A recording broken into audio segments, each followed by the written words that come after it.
The Social Security break-even age that every calculator shows you, it's a lie.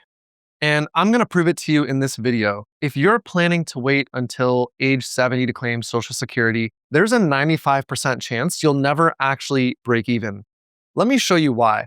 Every Social Security calculator on the internet shows the same break-even age, somewhere between 78 and 81, depending on when you claim. They all tell you to wait until 70 to maximize your benefit. But there's a massive problem with this calculation, and understanding it could save you hundreds of thousands of dollars over your lifetime.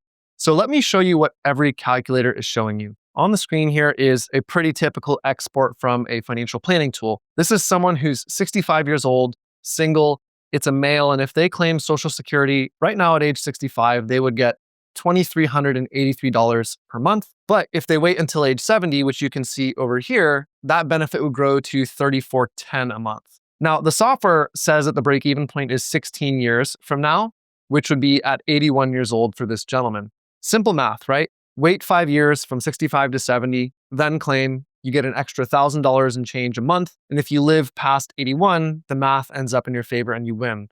But here's the lie. This break-even calculation assumes that money sitting in your portfolio earns nothing. 0%, zilch, right? Think about that for a second. If someone delays Social Security from 65 to 70, what actually happens? That person has to live off of some source of funds, correct? Now look at this sheet right here. This is what we call an adjusted withdrawal sheet. If this person wants to spend $100,000 a year in retirement and they claim Social Security at 65, they would take about $71,000 out of their portfolio and get the $28,000 balance of that what they wanted to spend from Social Security. Now, if they wait until age 70 in this second scenario right here, then they would have to pull the entire $100,000 from their portfolio for that 5-year period while they wait to claim at 70. Now, that's an extra $28,000 a year that gets spent out of their portfolio. That's about $140,000 in total that if they claim earlier, stays invested and keeps growing if they claim at 65. Now, here's where things get interesting. What happens when we use real math? Here's what most people don't actually understand, right? $1 today is worth more than $1 tomorrow, even after inflation, because $1 today can be invested and grow, and financial planners call this concept the time value of money.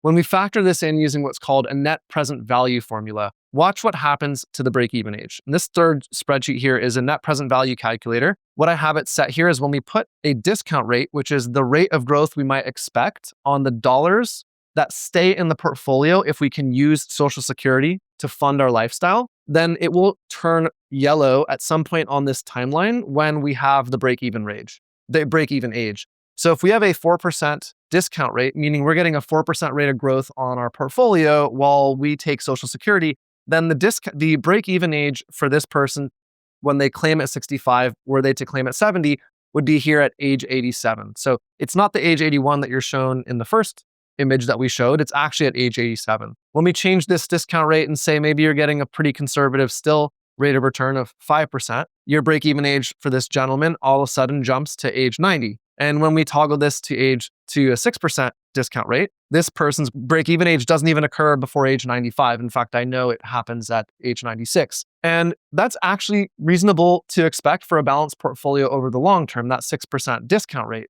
Now, here's the real gut punch, right? According to Social Security's own life tables, here's the reality for a 65-year-old man. Their chance of living till 87 is about 33%.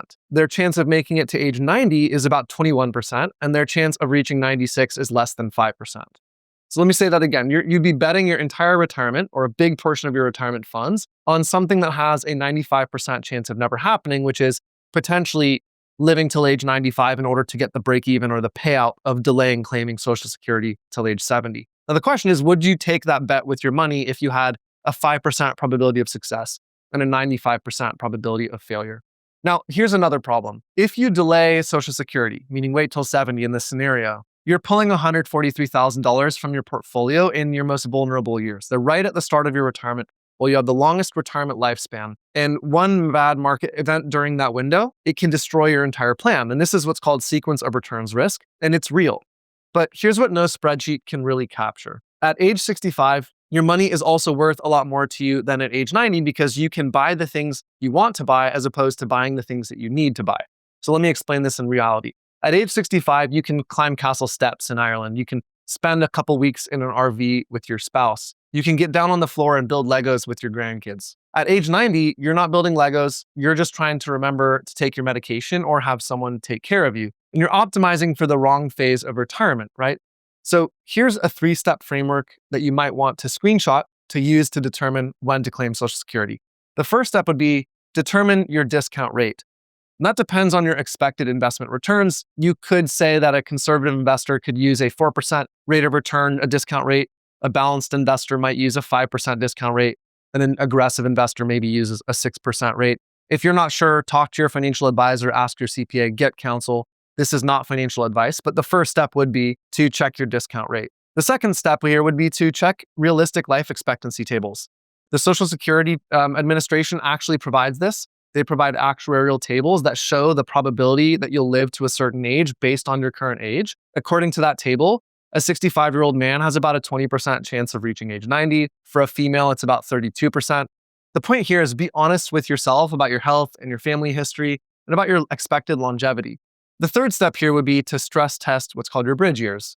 The bridge years are the years where you're living only on your portfolio and don't claim Social Security.